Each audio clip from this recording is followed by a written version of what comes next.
On nous dit on respecte la vie privée. Eh bien, je ne sais pas vous, mais ce n'est pas toujours le cas, vu tous les témoignages qui nous remontent. Et puis également, on a d'ailleurs une personne là qui s'appelle Lucie, qui doit être dans la salle et dont la maman a été agressée sur Pau. Voilà, vous avez peut-être vu à cette époque-là voilà, dans les journaux, etc. Mais en pratique, on a même un exemple vraiment criant. Vous pouvez le trouver également là devant. C'est une fiche que Enedis donc fait passer aux sociétés de pause pour leur donner des instructions sur quoi faire quand soit vous avez un client qui a refusé et qui est là, ou un client qui a refusé et qui n'est pas là. En gros, quand le client est là, il faut surtout éviter tout esclandre qui pourrait nuire à l'image de l'entreprise, surtout si la presse est là. Et quand le client n'est pas là, c'est mieux d'ailleurs, puisqu'on peut éviter les problèmes, si on peut dire, les altercations, eh bien, du coup, on incite à rentrer sur les terrains. Donc, cette fiche, si on regarde quelques éléments, quelques morceaux choisis, on nous dit par exemple, s'il y a une simple ouverture d'un portail non fermé à clé pour accéder au compteur et absence de panneau interdisant l'entrée, panneau propriété privée, alors on rentre et on change le compteur. Si vous avez un portail ou une porte fermée, mais le technicien dispose d'une clé Vigic, d'un double de la clé ou du digicode, alors on rentre et on pose quand même. Si vous avez un cadenas, cassez le cadenas. D'accord? Vous voyez, c'est clair, hein? Bien. Alors, rappelons que quand vous avez ne serait-ce qu'un muret bas, c'est déjà une violation de domicile que de rentrer chez vous, d'accord? Rappelons qu'évidemment, pareil, un portail, il est fermé ou pas fermé, mais s'il est présent, voilà, vous avez déjà un espace clos et vous êtes chez vous. Donc, l'aspect violation de domicile, il est très important. Et puis l'aspect aussi casse des cadenas, par exemple. Parce que le cadenas, il vous appartient, et quand on le casse, eh bien, on détruit un bien qui vous appartient. C'est une destruction de biens privés. Voilà. Que ce soit un cadenas ou quelque chose de plus costaud. Alors évidemment, comme maintenant ils sont tous équipés de coupe-boulons, de meuleuses, etc., je vous conseille quelque chose de plus costaud, comme barricadage si besoin est. On pourra vous montrer des exemples. Le souci étant que on n'arrête pas d'avoir, c'est le cas, là on vient d'avoir un article encore sur Bayonne, où bon, il y aurait un accord entre la mairie et Enedis s'engagerait à respecter les refus, lapsus révélateur. En pratique, leur attitude n'a pas varié, leur position n'a pas varié depuis 2 ans. Depuis déjà l'époque où M. Monloubou, à la Commission des affaires économiques, en février 2016, disait « on n'a pas vocation à forcer la porte des gens ». Hein, on ne peut pas, s'ils refusent d'ouvrir leur porte, on ne va pas les forcer. Mais c'est toujours la même chose, c'est-à-dire que vous avez 2 catégories de citoyens, du coup, en France. Vous avez les 15 millions de foyers qui ont le compteur à l'extérieur du logement, et eux, ils n'ont pas le droit de choisir, ils n'ont pas voix au chapitre, et eux, on ne respectera pas leur refus.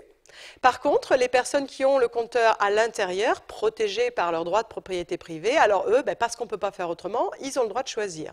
Donc vous avez des citoyens pleins et entiers, vous avez des sous-citoyens, quoi. Hein, voilà.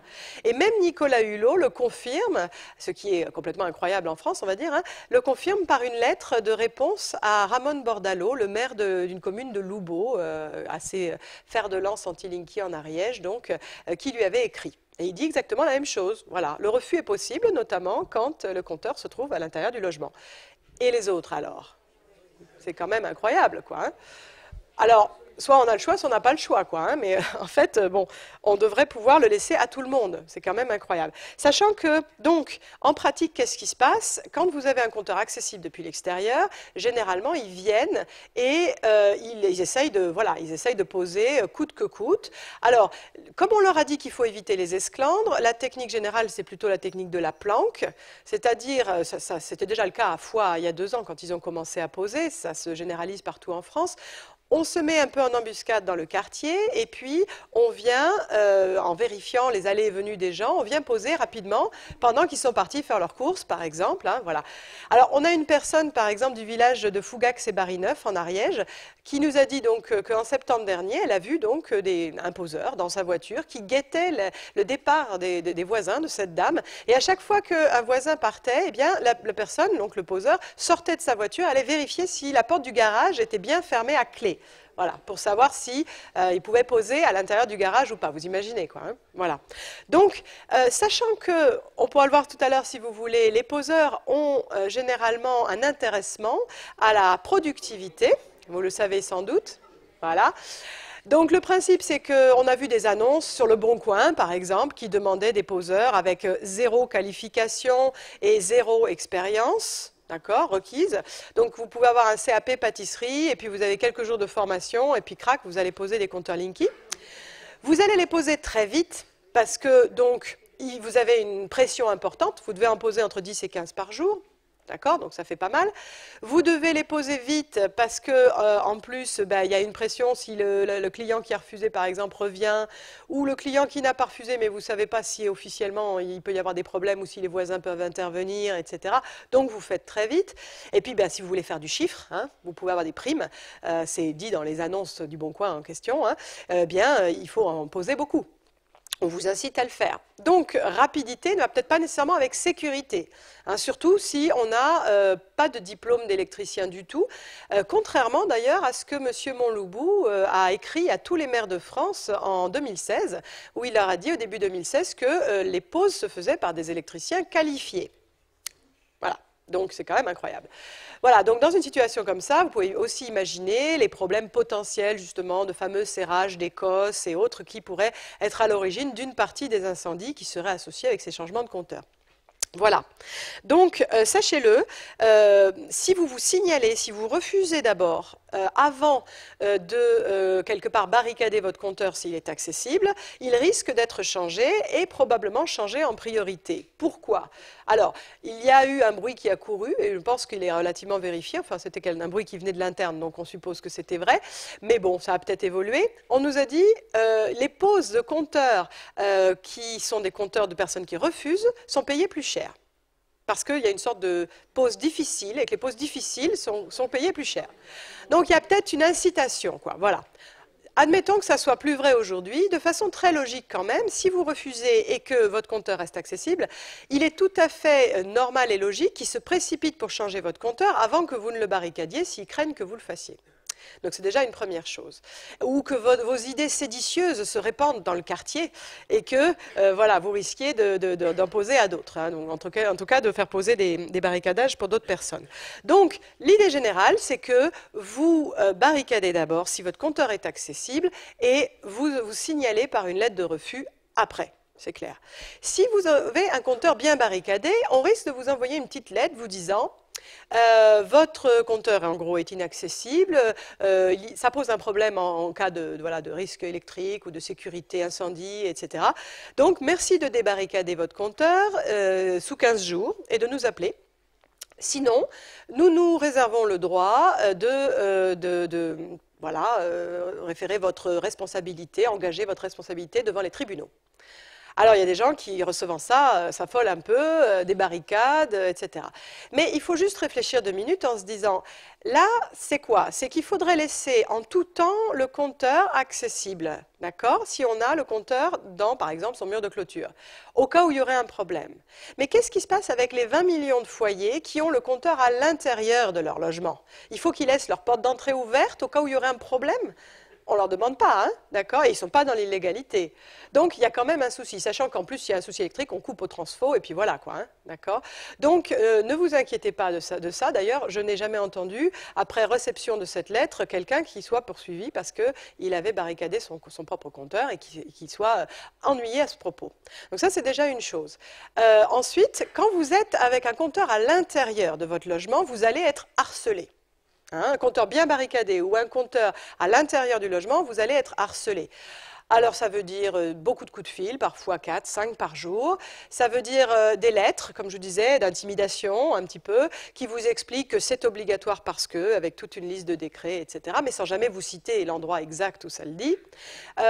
Et puis à la fin d'une longue lettre d'intimidation, souvent on vous dit, bon, mais si vous vous entêtez à refuser, en gros, vous aurez une relève à pied dont les modalités, prix notamment, sont en cours de définition par la CRE, la Commission de régulation de l'énergie, vous laissant miroiter ainsi des représailles financières hein, pour la suite. Voilà. Alors, c'est pas dit que ça n'arrive pas, cet aspect-là, mais vous voyez déjà l'évolution du discours quand même. On est passé de lettres qui originellement étaient « c'est obligatoire, point barre ». à, bon, si vous voulez vraiment pas, vous aurez une relève à pied payante. D'accord? Cette relève à pied payante, elle existe dans d'autres pays, mais ça dépend vraiment de la pression que la population met. C'est-à-dire, par exemple, vous avez l'exemple du Québec, où vous n'aviez aucun choix. Les gens étaient obligés d'accepter les compteurs communicants. Et puis, ils se sont mobilisés, ils ont refusé en masse, notamment pour des problèmes de santé, et ils ont obtenu le droit de refus, mais avec une relève à pied payante et dissuasive. Évidemment. Donc, le principe, c'est qu'ils ont continué à se mobiliser et qu'ils ont finalement obtenu une relève à pied qui est autour de 25-30 $ par an, dollars canadiens. Donc, ça fait à peu près 15-20 € par an. On n'est pas dans quelque chose d'inacceptable ou de, on va dire, d'inatteignable. Je suis d'accord qu'on ne devrait pas avoir à la payer, mais voilà. Sachant quand même qu'actuellement, elle n'est pas gratuite, la relève à pied. Vous la payez déjà. Vous la payez dans le cadre du TURP, le tarif d'utilisation des réseaux publics d'électricité. Vous savez qu'on a des taxes sur nos factures, le TURP, la CSPE, la contribution sociale, alors je ne sais plus exactement, mais quelque chose d'électricité. En tout cas, la fameuse contribution au service public d'électricité, pardon. Eh bien, la CSPE, par exemple, elle a augmenté de 200% entre 2011 et 2016, donc déjà. Et puis le TURP, créé en l'an 2000, représente déjà entre 30 et 45% de nos factures, en fonction de notre consommation et la proportion de l'abonnement. D'accord? Donc, vous voyez l'évolution, hein? Ok, c'est déjà énorme. Et le TURP sert directement, par exemple, à payer Enedis et puis RTE, vous savez, les grandes lignes de distribution. Voilà. Et c'est ces éléments-là qui seraient donc augmentés à partir de 2021 pour financer les fameux compteurs communicants. Alors, pour cela, on va y revenir. Je voudrais juste terminer sur les pauses forcées. Exemple à Ploua, une dame de 73 ans poussée par un poseur alors qu'elle avait refusé. Lunettes cassées, Minerve, d'accord? C'est le poseur qui aussi porte plainte, peut-être pour semer le doute, et qui dit que la dame l'avait quelque part menacée, intimidée, voilà. Bon, elle devait être très bonne en karaté, je suppose. Voilà. Voilà. Et puis celle-ci, donc évidemment, c'est l'exemple dont je vous parlais tout à l'heure, hein, Lucie et sa maman, donc à Pau, un immeuble où tout le monde avait refusé, des compteurs qui sont posés quand même, et puis une dame de 88 ans, donc qui se voit un peu agressée par un poseur, qui lui met dans la Voilà, c'est la dame de gauche, tout à fait. Donc la figure, si vous voulez, est un petit peu collée contre un papier où on lui dit c'est obligatoire, c'est obligatoire. Les voisins qui sont alertés par les cris de laissez-moi tranquille, sortez de chez moi, etc. Et puis finalement, la police qui est appelée et qui ne se préoccupe absolument pas de la dame qui a fait un malaise dans l'intervalle, qui réclame ses papiers à sa fille Lucie, sous peine d'aller au poste, d'accord, et qui se préoccupe en gros essentiellement que de la version du poseur. Il y a quelque chose de pourri dans le royaume de Danemark, hein, quand même. Voilà. Bref, dans ces conditions-là, bon, il y avait tous les voisins autour. Je suppose que les témoignages locaux auront contrebalancé ces actions, mais enfin, en tout cas, ces affirmations. Mais c'est quand même incroyable que le communicant de Solution 30, la société de pause, le communicant parisien qui avait été appelé un peu en renfort pour faire une communication qui apaiserait les foules, eh bien, il dit que c'était parce que Lucie avait donné des coups de pied dans le tibia aux poseurs pour le faire partir, qu'eux aussi portaient plainte. Voilà. On se demande, qu'est-ce qu'il faisait encore là, le poseur? On a dit non, en gros. Il devrait déjà être parti. D'accord? Qu'est-ce qu'il fait dans cet immeuble où tout le monde le refuse le compteur, où la dame chez qui il veut poser lui dit non? Pourquoi faut-il qu'il soit encore là? Je ne sais pas s'il tendait ses tibias à Lucie, mais en tout cas, il l'a cherché, quoi, un peu. Hein. Bon, bref. Voilà, bon là je vais rapidement, très rapidement, parce que vous savez que là dernièrement il y a eu quelques articles, là il y a eu un monsieur et une dame du Var qui auraient agressé un poseur, je ne sais pas si vous avez vu ça un peu, voilà. Alors bon je ne sais pas quelle est la véracité de tout ça, mais il l'aurait surpris à Bagnols-la-Forêt en train de poser un compteur, alors que la commune avait refusé, la dame serait venue, lui aurait serré le cou. Je sais pas, moi, je ne vois pas trop une dame faire ça à un monsieur en train de poser, mais bon, admettons. Et le monsieur, avec elle, aurait donné un coup de boule au poseur, voilà, qui aurait fini avec des points de suture et tout ça et tout ça. Alors, c'est pas impossible, hein, c'est pas impossible, mais le problème du coup, c'est que quelque part, enfin, on s'y attendait un peu. Ça fait 2 ans qu'il y a une violence ordinaire d'intimidation, de menaces, de poses, etc. Et des fois une violence qui va au-delà, comme cette histoire par exemple d'une septuagénaire en Vendée qui se fait pousser par un poseur. Alors elle est égratignée, elle a bon voilà les lunettes voilà rayées, bras, mains égratignés et en sang, genoux tuméfiés, visite chez un docteur, 8 jours d'ITT, etc. Pourquoi? Parce qu'elle s'interposait pour la pose d'un compteur chez ses voisins, qui d'habitude mettaient leur voiture, mais là, vous le savez, avec la technique de la planque, quand ils étaient partis, ben, crac, on venait poser chez eux. Et elle s'était interposée, et du coup, voilà.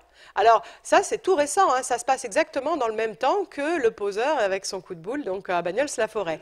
Et ça, c'est ordinaire, justement. J'aimerais bien qu'il y ait autant de médiatisation pour ce genre de choses que pour l'histoire de Bagnols-la-Forêt. En tout cas, une chose est sûre, c'est une situation de contrainte antidémocratique sur la population qui ne pourra se traduire que par des violences, dans un sens ou dans l'autre. Mais là, les violences dans le sens poseur vers usager, ça fait un moment qu'elles durent et c'est vrai qu'il y en a un petit peu assez. Voilà. Alors, je vous citais tout à l'heure le barricadage. Vous avez peut-être entendu parler de ce jugement hein, du tribunal de proximité de La Rochelle du 20 juin 2017, où un ancien pompier à la retraite de l'île de Ré avait obtenu gain de cause parce qu'en fait, un poseur qui avait meulé les protections que ce monsieur avait mis pour empêcher le changement du compteur, un poseur donc avait pénétré ensuite sur sa propriété privée pour poser quand même le compteur. Et du coup, le monsieur l'avait repoussé physiquement, en présence des gendarmes quand même. Donc ça devait être assez soft. En tout cas, le poseur a porté plainte. Et il a été débouté parce que le tribunal a estimé que c'était si vous voulez, une juste réaction, une réaction proportionnée à l'agression du poseur contre ses biens. Et ces biens, c'était quoi? C'était les protections qu'il avait mises pour barricader son compteur. Voilà, donc là, vous aviez violation de domicile, vous aviez dégradation de biens privés, etc., etc. D'accord? Voilà. Alors, autant vous dire qu'il ne faut pas se laisser intimider, il ne faut pas se dégonfler, mais il faut savoir qu'ils y vont fort. Hein? Voilà. Voilà. Alors, donc c'est un compteur qui pose un certain nombre de problèmes. On a abordé rapidement l'aspect du piratage, on a vu l'aspect démocratique qui est effectivement un point majeur ici, qui se traduit aussi au niveau des communes, puisque vous avez pratiquement 600 communes qui ont pris des arrêtés, des délibérations, des motions, des vœux, etc., demandant au minimum que les souhaits des usagers soient respectés et que quand vient l'heure du déploiement, que l'arrêté ou la délibération ait été annulé ou pas par le tribunal administratif, les poseurs viennent quand même. Voilà. Donc c'est un problème parce qu'en gros, ils ne respectent rien. Alors que faire? Théoriquement, c'est vous interposer physiquement, ils n'ont pas le droit de vous pousser, mais filmer en même temps. Alors, parce qu'évidemment, comme vous voyez, il y a des exactions. D'accord? Il y a sur YouTube, par exemple, une vidéo de quelqu'un qui témoigne des méthodes musclées d'Enedis, c'est dans le titre, et lui, c'est un gars à Rennes, carrément, le poseur arrive en disant « je suis plus baraqué que vous ». Et ils se sont battus, quoi. Ils se sont battus dans la cage d'escalier. Hein. Et le poseur a quand même été plus baraqué, effectivement, et a posé le compteur. Donc là, on est dans une situation inadmissible. Alors que si vous filmez, ils sont un peu... Voilà, alors vous filmez et vous commentez. J'ai refusé mon compteur, j'ai refusé le changement du compteur. Voilà, regardez, monsieur, vous voyez s'il a un badge, monsieur Untel de la société Enedis, vous le filmez. Dans la voiture immatriculée tant, vient ce jour, telle heure, vous voyez, pour me poser mon compteur. Il ne respecte pas mon refus, il s'apprête à dégrader mes biens privés, il sera poursuivi en justice pour cela, etc., etc. Vous voyez? Et vous commentez. Pendant ce temps-là, lui, il entend tout ça, quelque part. Alors, si vous êtes un peu effrayé par le fait qu'il pourrait vous empêcher de le faire, vous le faites depuis votre fenêtre, déjà, et vous parlez bien fort et vous le filmez. Alors, ça veut dire s'entraîner d'avance avec, je ne sais pas, un appareil photo caméra ou alors un portable qui filme si vous avez, vous voyez? Préparer ce qu'il faut, l'avoir à portée de main. L'action est très importante, c'est en gros la résistance passive, hein, c'est-à-dire empêcher qu'ils posent. C'est simple, parce que pour eux, c'est atteindre une masse critique pour ne pas revenir en arrière. Donc il faut empêcher qu'ils posent. Pour qu'ils ne posent pas, si votre compteur est accessible, c'est barricader. Barricader il y en a qui se disent, est-ce que j'ai le droit de le faire? Vous avez le droit pour plusieurs raisons. D'abord, il n'y avait pas cette obligation légale, on l'a dit, dans la loi, et on n'a pas le droit de dire qu'il y a des citoyens qui ont plus de droits que d'autres, et qu'il y a des citoyens de seconde zone avec le compteur à l'extérieur qui n'auraient pas le droit de choisir. On ne peut pas vous donner une critique liée à la sécurité, puisque vous avez exactement la même situation que si vous aviez un compteur à l'intérieur de votre logement. Par contre, il ne faut pas vous exposer, il faut quand même laisser la possibilité d'avoir un relevé, donc ça veut dire potentiellement, s'ils insistent, être là pour le relever. Mais pas vous faire installer un Linky par surprise si vous êtes par exemple une femme seule ou un peu âgée, ou etc., etc., et vous arranger pour être plusieurs pour le jour du relevé, par exemple. Voilà. Ensuite, le compteur, quand il est dans le mur de propriété, il est sur votre emprise foncière, d'accord? Même s'il est dans le mur, même s'il est ouvrable de l'extérieur, le coffret, le compteur est sur votre propriété. Ensuite, le coffret vous appartient. Le coffret, il a été payé par l'usager au moment du raccordement. Soit il est installé d'avance et ensuite Enedis arrive et fait le branchement, soit il est payé dans le cadre du forfait de connexion. Donc, il vous appartient, ce coffret, et Enedis n'apporte pas la preuve d'un quelconque transfert de propriété de ce coffret vers, par exemple, voilà, les communes, le syndicat d'énergie ou quoi que ce soit. Donc le coffret, il vous appartient. Ensuite, lors du relevé, je répète, il faut que vous soyez présent, mais vous êtes exactement dans le même cas que les personnes qui ont le compteur à l'intérieur. Voilà, je vous ai parlé des intimidations, déjà. Ne vous laissez pas intimider, y compris par une lettre qui parlerait d'une date butoir. C'est une date butoir de pause pour eux, parce qu'ils ont 6 mois pour poser. D'accord? Attention, ils vous laissent sous-entendre que ça serait payant après. Mais vous savez bien que c'est complètement faux, mais ils ne le disent pas d'ailleurs. Ils le disent pour bénéficier de la gratuité. Merci de nous contacter avant telle date. Voilà, la pause dans votre secteur se termine à telle date pour bénéficier de la gratuité. Vous voyez comme c'est bien tourné, hein? Voilà. Donc les jugements, j'en ai déjà parlé, en particulier celui de La Rochelle pour le barricadage. Les CGV, on en a parlé. Exemple de barricadage. Quand vous avez un compteur qui est protégeable parce que vous avez un accès à un jardin qui est défendu, c'est-à-dire vous avez par exemple un portail assez haut, vous avez un muret assez haut, vous avez une haie de pyracantha extrêmement piquante, voilà. Bref, généralement ils ne passeront pas de l'autre côté, d'accord? Donc là, vous pouvez faire un système de ce genre, par exemple, c'est une plaque avec 4 tiges filetées soudées à l'arrière, donc ce n'est pas meulable facilement parce qu'on ne voit pas ce qu'on fait, donc ils ne vont quand même pas faire ça au niveau du compteur. Et puis, ça traverse donc tout à fait en limite du coffret, donc on fait bien attention, on traverse et on boulonne derrière, vous voyez, à droite, voilà. Alors, il existe un système peut-être plus simple pour les gens qui n'ont pas de fer à souder, un système basé sur des câbles. C'est un système qui est pas onéreux parce que bon, c'est des câbles et puis c'est des cornières, ça s'achète au brico-dépôt local, il y a juste besoin d'une perceuse, bon voilà. Donc ça, nous avons quelques exemples de barricadage là-bas, on peut vous l'envoyer par mail si vous avez laissé vos coordonnées.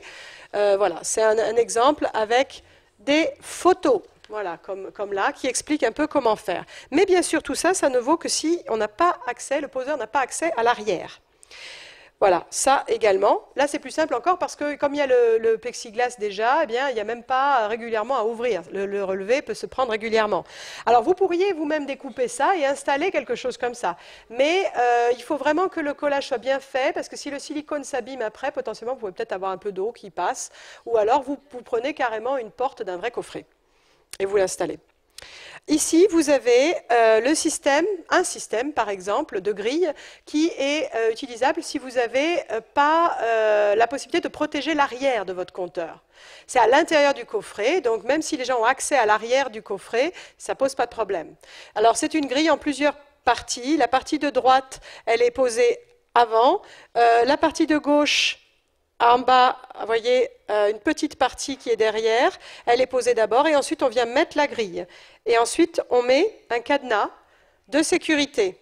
C'est un cadenas qui n'a pas de anse qui dépasse et qui serait facilement coupable. D'accord? Ça, c'est un cadenas de sécurité que vous trouvez dans tous les magasins de bricolage. Voilà. Donc vous voyez où il se positionne. Hein? Il se positionne là en bas à gauche, à l'endroit où il y a les trous, là, les 2 trous de la grille, par exemple. Voilà. Alors, il existe des systèmes de grille peut-être un peu plus simples aussi, donc on a des exemples. N'hésitez pas à nous contacter à ce propos. Voilà, les compteurs à gaz, vous pouvez aussi empêcher leur pose avec des systèmes qui pourtant laissent accès également à tous les éléments de vissage, dévissage, etc. Vous avez les créatifs voilà, qui mettent en place des choses diverses et variées. Voilà. Et puis vous avez la version grosse artillerie, voilà, pour bricoleurs avertis, si vraiment vous voulez voilà, cadenasser tout ça, faire Alcatraz, etc. Voilà. Donc voilà des exemples.